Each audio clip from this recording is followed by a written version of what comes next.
I want to talk to you about something most people avoid, something uncomfortable, something painful, something that right now some of you are experiencing and don't want to admit. Failure. Not the sanitized, lessons learned, everything happens for a reason version of failure. Real failure. The kind that keeps you up at night. The kind that makes you question everything. The kind that hurts. And I'm going to tell you something that might sound crazy. That failure you're experiencing right now, or that you're afraid of experiencing, or that you're still recovering from, it might be the most valuable thing that ever happens to you. If you learn from it, most people don't. Most people just feel the pain, blame themselves or someone else, and move on without extracting the lesson. They waste the failure, and that's the real tragedy. Not that they failed and learned nothing. So let's talk about what failure actually teaches. The real lessons, not the platitudes, not the feel-good nonsense, the hard truths that only failure can reveal. You're failing right now. Maybe you don't call it that. Maybe you call it a setback, a rough patch, a learning experience. But let's be honest. Something you poured your heart into didn't work. Something you believed in fell apart. Something you were sure would succeed failed. And now you're sitting there wondering if you should quit, if you should try something else, if maybe this just isn't for you. First lesson. Failure shows you who you really are. When things are going well, you can fake it. You can pretend to be confident when you're insecure. Pretend to be patient when you're desperate. Pretend to be humble when you're arrogant. Success lets you wear masks. Failure rips them all off. When everything falls apart, you see yourself clearly. Your weaknesses, your fears, your patterns, the ways you sabotage yourself, the ways you avoid hard truths. This is uncomfortable. Nobody wants to see their flaws in high definition. But this clarity is gold. Because you can't fix what you can't see. And success blinds you. Failure gives you vision. So right now, in this moment when things aren't working, ask yourself, what is this failure showing me about myself? What pattern keeps repeating? What am I avoiding? What do I need to change? Don't rush past this. Sit with it. The answers are there if you're willing to look. Second lesson. Failure reveals what you actually care about.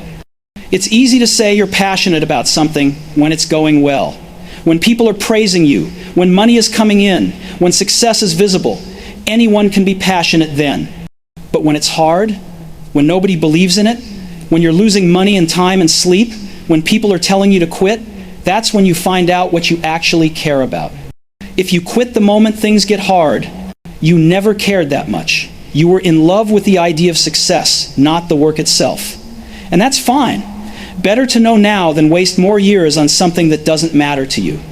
But if you can't quit, if you keep coming back even when it's painful, if you're still thinking about it, still trying to solve it, still believing in it despite the evidence, then you've found something real, something worth fighting for.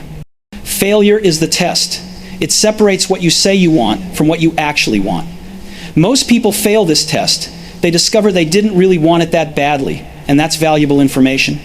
So ask yourself, now that it's hard, do I still want this? Am I still obsessed? Or was I just excited about the easy version? Third lesson, failure teaches you what actually matters. Success is cluttered. When things are going well, you're doing 100 things. Some of them matter, most of them don't. But you can't tell which is which because everything seems to be working. Failure strips away the noise. When resources are limited, when time is scarce, when you're fighting for survival, you figure out fast what actually matters. You cut everything non-essential because you have to. This clarity is a gift.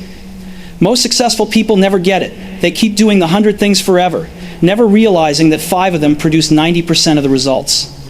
You're getting that clarity now. In the middle of failure, you can see what you should have focused on all along. What actually moves the needle. What's just busy work, pretending to be progress. So look at where you are.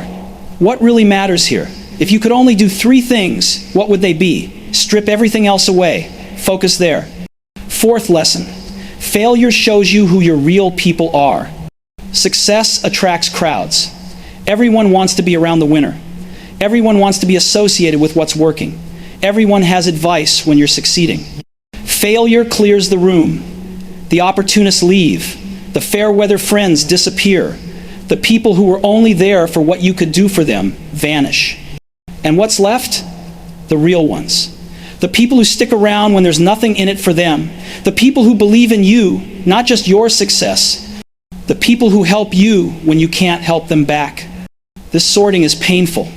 You find out some people you thought were solid weren't. Some people you counted on don't show up. That hurts. But you also find out who's real. And those people, they're everything. They're the foundation you build on. They're the team you need. They're the relationships that matter. So look around. Who's still here? Who showed up when things got hard? Those are your people. Invest in them. Build with them. Don't forget them when things turn around. Fifth lesson. Failure forces you to innovate. When you have resources, you solve problems by throwing money at them. When you have time, you solve problems by being patient. When you have a team, you solve problems by adding people. When you have nothing, you have to get creative. You have to find new ways, better ways, smarter ways. You have to innovate out of necessity. Some of the best solutions come from constraints. Some of the most elegant ideas come from having no other choice. Failure creates those constraints, forces that innovation. Think about where you are now. What resources don't you have? What's forcing you to think differently? That constraint might be your advantage. It might push you toward a solution you never would have considered if you had all the resources in the world.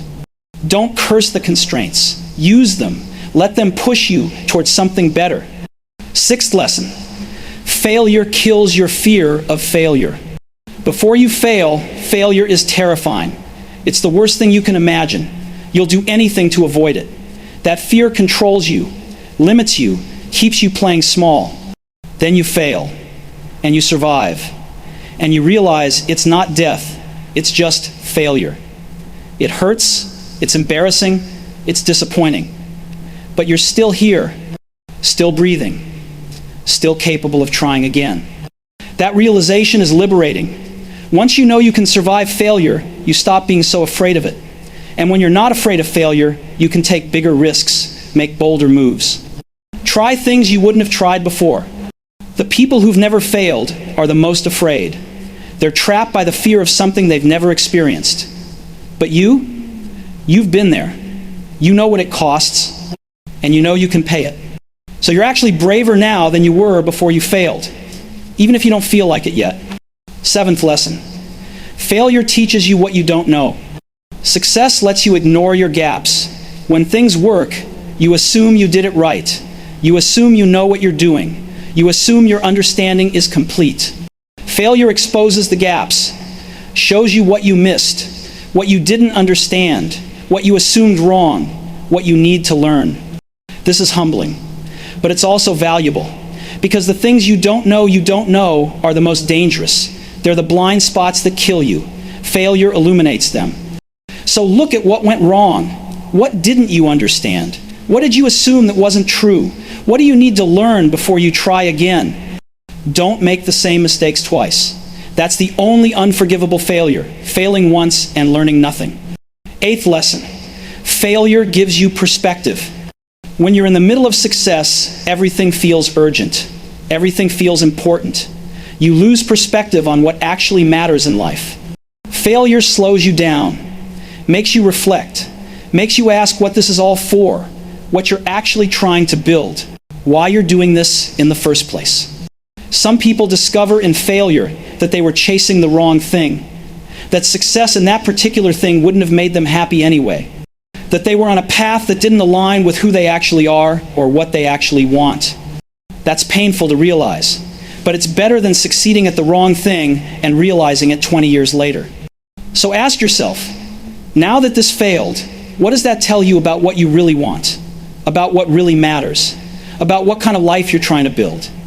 Ninth lesson, failure makes you tougher. You can't build resilience without adversity. You can't develop grit without struggle. You can't become mentally tough without getting knocked down. Every time you fail and get back up, you're building strength. resilience, the ability to take a hit and keep moving. That strength is cumulative. It compounds. The person who's never failed is fragile. They'll break the first time something goes wrong. But you're building armor. Every failure is another layer, another reason to believe you can handle whatever comes. So yes, this hurts now, but it's making you stronger, tougher, more capable of handling the next challenge. 10th lesson: failure is temporary, quitting is permanent. This is the most important one. The failure you're experiencing right now is a moment in time. It's not forever, it's not final, unless you decide it is.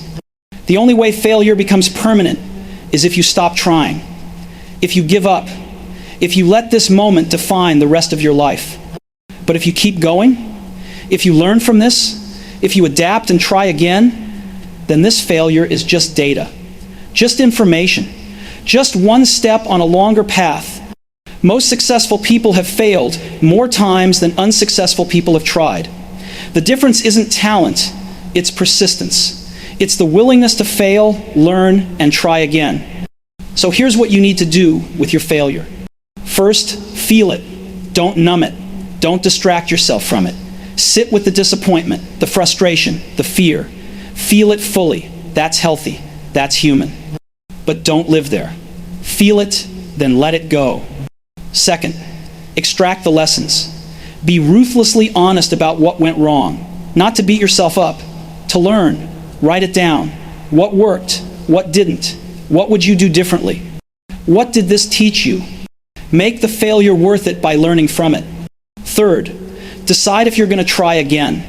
Not everything deserves another attempt. Some ideas should die. Some paths should be abandoned. Be honest about whether this is worth pursuing.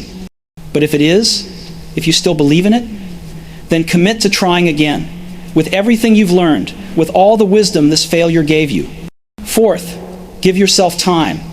You don't have to bounce back immediately. You don't have to pretend you're fine when you're not. Take time to process, to heal, to rebuild your energy and confidence. But set a deadline. Don't wallow forever. Decide how long you're going to let yourself feel sorry for yourself. Then, when that time is up, get back to work. Fifth, remember that failure is feedback, not identity. You failed at something, you are not a failure. There's a huge difference. What you attempted didn't work. That doesn't mean you're incapable. It means you tried something difficult and it didn't work out. That's information, not a verdict on your worth as a person. Let me tell you what I know for certain. Everyone who's ever built something meaningful has failed. Everyone. There are no exceptions. The difference between people who eventually succeed and people who don't isn't that some people avoid failure. It's that some people use failure as fuel, as information, as motivation to do better next time. You're at a fork in the road right now. You can let this failure break you, define you, stop you, or you can let it teach you, strengthen you, prepare you for what's next. The choice is yours, but choose quickly, because time spent feeling sorry for yourself is time not spent building what comes next. Your failure is not the end of your story. It's the middle. The part where things get hard, the part where the hero is tested, the part where most people quit. Don't be most people. Take what this failure taught you. Use it. Let it make you better, smarter, stronger, clearer about what matters. And then get back up and try again. Because the only real failure is staying down. Now let me get more specific about the types of failure you might be dealing with. Because failure isn't one thing. It comes in different forms, and each type teaches different lessons. Maybe your business failed. You launched something, put your savings into it, worked nights and weekends, told everyone it was going to work, and it didn't. The customers didn't come. The revenue didn't materialize. You're shutting it down. Here's what that failure is teaching you.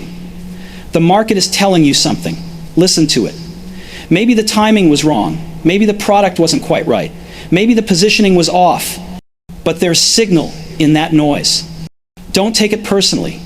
The market doesn't care about your feelings. It just tells you what it wants and what it doesn't want. Your job is to listen, not to argue. So analyze what happened. Talk to the customers who didn't buy. Ask them why, not to change their mind, to learn. What were they actually looking for? What would they have paid for? What did you miss? That information is worth the price you paid for this failure. Maybe your project failed. You've been working on something for months, maybe years. You believed in it. You gave it everything, and it's not working. The results aren't there. The progress isn't happening. You're stuck. Here's what that failure is teaching you. Not every path leads somewhere. Sometimes you need to pivot. Sometimes you need to quit and try something else. The hard part is knowing which. Ask yourself, is this not working because I haven't given it enough time? Or is it not working because it's fundamentally flawed? Be honest. Time doesn't fix fundamental problems. If the core idea is sound but the execution needs work, keep going. Adjust, iterate, try different approaches. But if the core idea is flawed, stop. Don't throw good time after bad, cut your losses, and find a better opportunity. The key is being honest about which situation you're in. Most people lie to themselves. They keep pushing on flawed ideas because they don't want to admit they were wrong. Don't be that person. Maybe your relationship failed. Business partner, co-founder, key employee, someone you were building with walked away, or you had to let him go, and now you're dealing with the mess. Here's what that failure is teaching you. People are complicated. Partnerships are hard. And sometimes the wrong people teach you more than the right ones. What went wrong? Was it a mismatch of values? Different work ethic? Poor communication? Conflicting visions? Figure it out. Because you need to not repeat this mistake. When you build with someone again, you'll know what to look for, what questions to ask up front, what red flags to watch for, what agreements to put in place. Bad partnerships are expensive lessons, but they're lessons you need to learn. Maybe your pitch failed. You tried to raise money, get a loan, convince someone to bet on you, and they said no. Maybe they said it politely. Maybe they said it brutally. Either way, you didn't get what you needed. Here's what that failure is teaching you. Your story isn't compelling yet, or you're telling it to the wrong people, or your timing is off. Don't take it as a referendum on your idea. Take it as feedback on your pitch. These are different things. Maybe your idea is great, but you can't articulate it clearly. Maybe your numbers don't add up. Maybe you haven't proven enough traction. Maybe the person you're pitching doesn't understand the market. All of that is fixable. Improve your pitch. Build more traction. Find better investors who get what you're building. Rejection is not the same as failure, unless you let it stop you. Maybe you failed yourself. You had a goal. You said you were going to do something, and you didn't. You procrastinated. You got distracted. You gave up when it got hard. And now you're disappointed in yourself. Here's what that failure is teaching you. You need better systems. Willpower isn't enough. Motivation isn't enough. You need structure, accountability, stakes that matter. Stop relying on feeling motivated. Build systems that work even when you don't feel like it. Create accountability. Tell someone what you're doing and when you'll do it. Put money on the line. Make the cost of not following through higher than the cost of following through. Self-discipline is a muscle. You build it through practice. Every time you do what you said you'd do, even when you don't want to, you're strengthening that muscle. Start small. Build momentum. Stack wins. Don't try to transform your entire life overnight. Just do one thing today that you said you'd do, then do it again tomorrow. Now let me talk about what failure doesn't teach you, because there are myths about failure that need to die. Failure doesn't teach you to play it safe. Some people fail and become so afraid of failing again that they never take another risk. They spend the rest of their life in their comfort zone, congratulating themselves on not failing again. That's not wisdom, that's cowardice. The lesson of failure isn't don't try, it's try smarter. Failure doesn't teach you that you're not good enough. Some people fail and internalize it as proof that they're fundamentally flawed, that they don't have what it takes, that they should stop trying to do big things. That's not the lesson. The lesson is that this particular approach didn't work, not that you're incapable, you're learning. That's different from being inadequate. Failure doesn't teach you that success is luck. Some people fail and decide that success is just luck anyway. The people who succeed just got lucky. The people who fail just got unlucky. so there's no point in trying. That's a cop-out.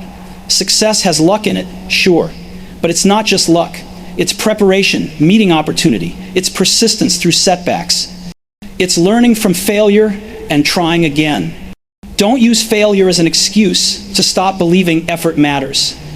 Let me tell you what separates people who recover from failure from people who don't. The people who recover take responsibility.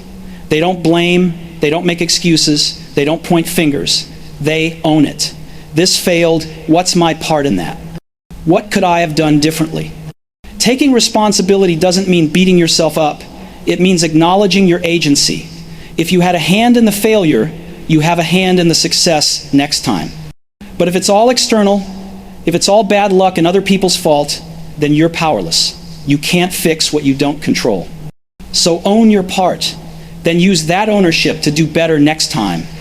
The people who recover see failure as temporary. They don't define themselves by the failure. They don't let it become their identity. They see it as an event, not a character trait. You failed. You're not a failure. Get that straight in your head. What happened is separate from who you are. The people who recover extract the lessons quickly. They don't dwell. They don't ruminate forever. They feel it, they learn from it, they move on. There's a time to process. But there's also a time to stop processing and start acting. Figure out which phase you're in and act accordingly. The people who recover find the opportunity in the failure. Every failure creates opportunities. It clears the deck. It forces change. It opens new paths. What's possible now that wasn't possible before? What did this failure free you to do? What new direction does it point you toward? Don't just mourn what you lost.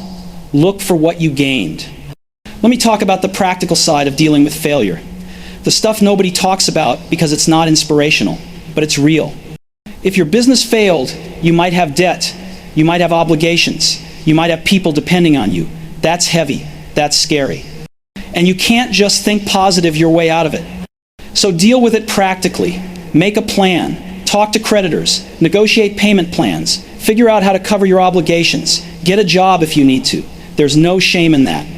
You're not giving up on your dreams, you're being responsible while you figure out what's next.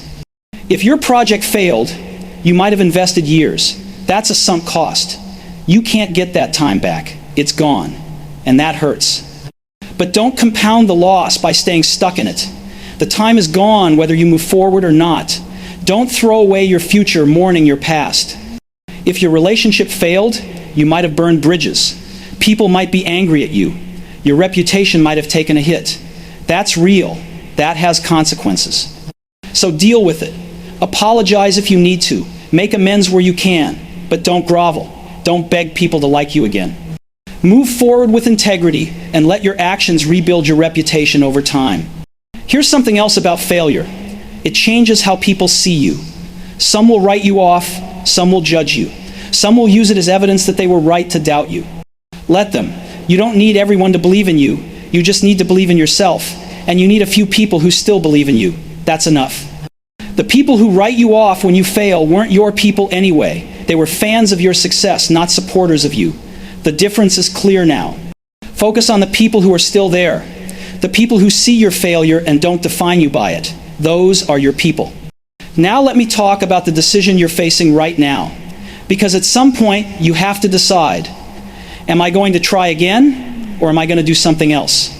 There's no universal right answer. Sometimes trying again is the right move. Sometimes it's not. Here's how to think about it.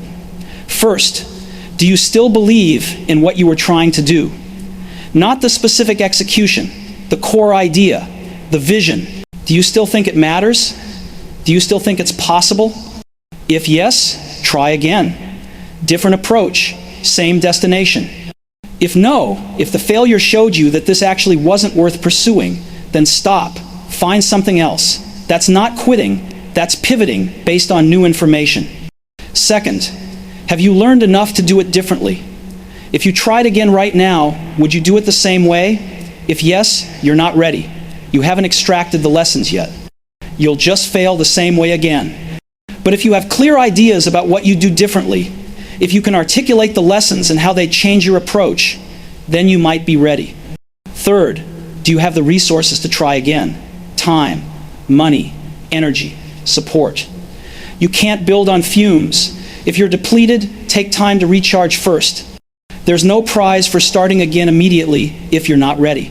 Fourth, what's the opportunity cost? What else could you be doing with that time and energy? Is this still the best use of your limited resources? Or is there something else that makes more sense now? Be honest about this. Sometimes the right move is to try something completely different. The sunk cost of your previous attempt doesn't obligate you to keep going. Here's what I want you to understand. Failure is normal. It's part of the process. It's not a deviation from the path. It is the path. Everyone who's ever built something has failed. Multiple times, the difference between people who eventually succeed and people who don't isn't that some avoid failure. It's that some use failure productively and some don't. So use yours. Extract every lesson. Let it make you better. Let it show you what to do differently. Let it reveal what really matters. And then, when you're ready, try again. Not the same thing, the same way. Something better. Something informed by everything you just learned. Your failure is the tuition you paid for an education. Don't waste it. Learn everything the failure has to teach you. Then put that education to use. The world doesn't owe you success, but you owe yourself the chance to succeed. Don't let one failure take that away from you. Get up, learn, try again. That's how this works. That's how it's always worked. Your story isn't over. This is just the part where it gets interesting. Let me give you something practical to do right now. Not tomorrow, not when you feel better, right now. Get a piece of paper. Write down 3 things. First, what specifically failed? Not vague, specific. What did you try to do and what actually happened? Second, what were the warning signs you ignored? Be honest. There were signs. There always are. You chose not to see them, or you saw them and hoped they didn't matter. Write them down. Third, if you could go back and change one decision, what would it be? Just one. The one that would have made the biggest difference. Now look at what you wrote. That's your education. That's what this failure cost you to learn. Make sure you actually learn it. Here's something else I want you to do. Tell someone about your failure, not to get sympathy, to get perspective. Find someone you trust, someone who'll be honest with you. Tell them what happened. Ask them what they see that you might be missing. This is hard.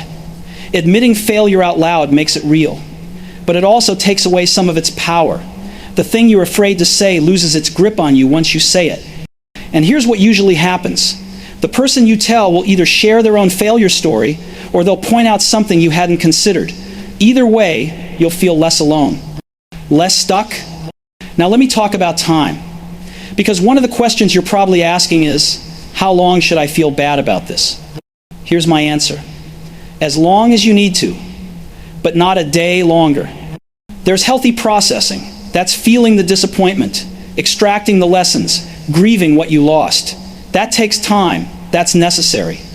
Then there's wallowing. That's feeling sorry for yourself, replaying the failure over and over, using it as an excuse not to try again. That's destructive.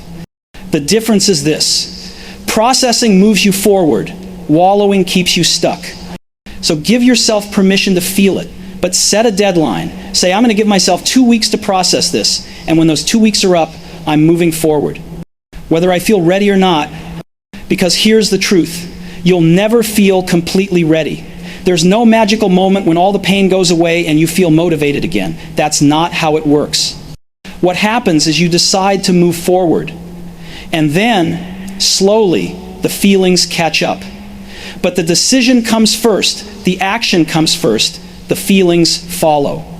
So don't wait to feel better before you start moving. Start moving and you'll start feeling better.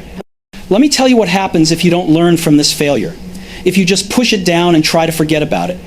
You'll repeat it, maybe not exactly, but some version of it, because the lesson you didn't learn will show up again. Life is persistent like that. The universe doesn't care if you learn the easy way or the hard way, but it will keep teaching you the lesson until you get it. So get it now. Save yourself from having to learn it again later at an even higher cost. Here's another thing about failure. it changes your relationship with risk. Before this failure, risk probably felt abstract, theoretical. You knew things could go wrong, but you hadn't experienced it viscerally. Now you have. You know what it feels like. You know what it costs, and that knowledge will inform every decision you make going forward. For some people, this makes them too cautious. They become so afraid of failing again that they never take meaningful risks. They play it safe forever. That's a tragedy. For other people, it makes them braver. They realize they can survive failure, that it's not death, that they can take bigger risks because they know they can handle the downside. Be the second type of person. Let this failure make you braver, not more timid. Let me talk about what success looks like after failure, because it's different. Success after failure is sweeter. You appreciate it more. You don't take it for granted. You remember what it cost, what you learned, how far you came. But it's also scarier, because now you know it can be taken away. You've lost before, you could lose again. That knowledge sits with you. That's okay. That tension between appreciation and fear is actually healthy. It keeps you humble. It keeps you working. It keeps you from getting complacent. The people who've never failed don't have that. They think success is permanent, that they're entitled to it, that it'll always be there. They're more vulnerable than they know. But you know better. You know success is earned daily, that it can disappear, that you have to keep working for it, that knowledge is power. Here's something nobody tells you about failure. It connects you to other people in a way success never does. Success isolates. When you're winning, people see you as different, special, separate from them. They don't relate to you the same way. But failure? Everyone's failed. Everyone knows that pain. When you share your failure, people connect with it. They see themselves in you. They open up about their own failures. This creates real relationships, not the surface level connections of success, deep bonds forged in honesty about struggle. So don't hide your failure. Don't pretend it didn't happen. Don't put on a brave face and act like everything's fine. Be honest. People will respect you more for it. Let me address something you might be feeling. Shame.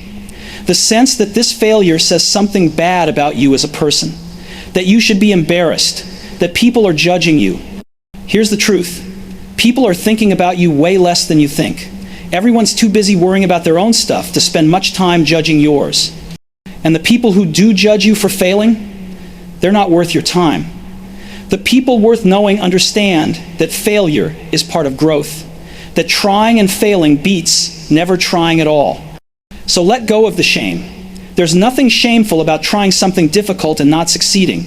There's only shame in not trying at all, in letting fear stop you, in playing small your whole life. You tried.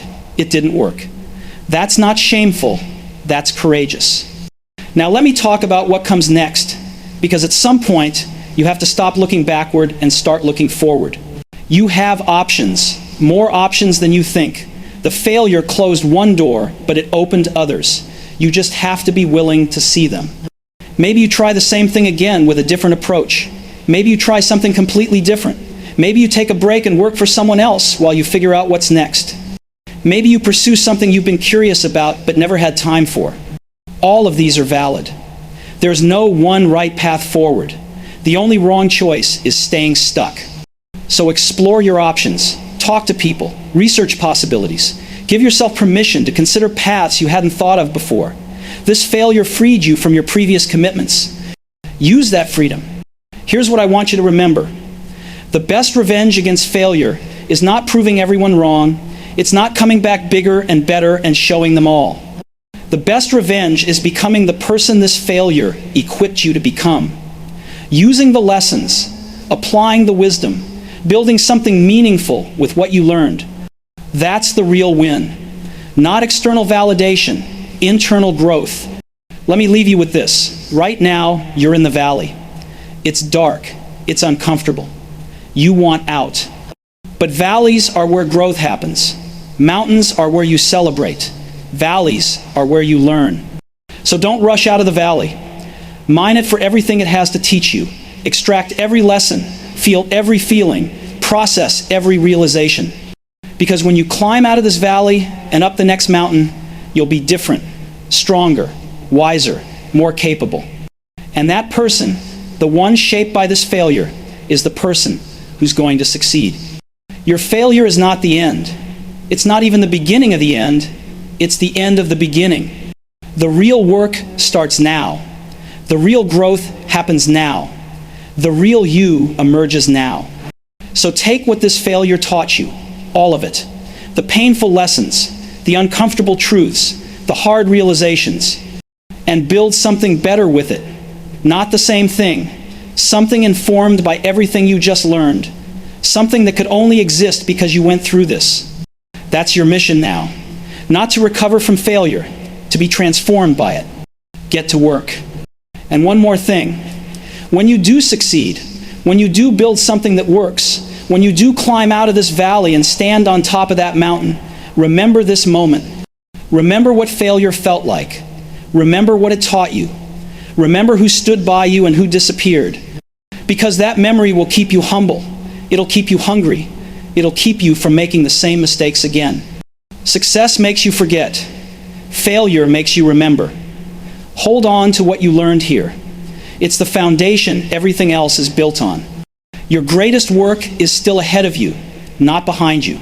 This failure hasn't disqualified you from success. It's prepared you for it. Now go prove it.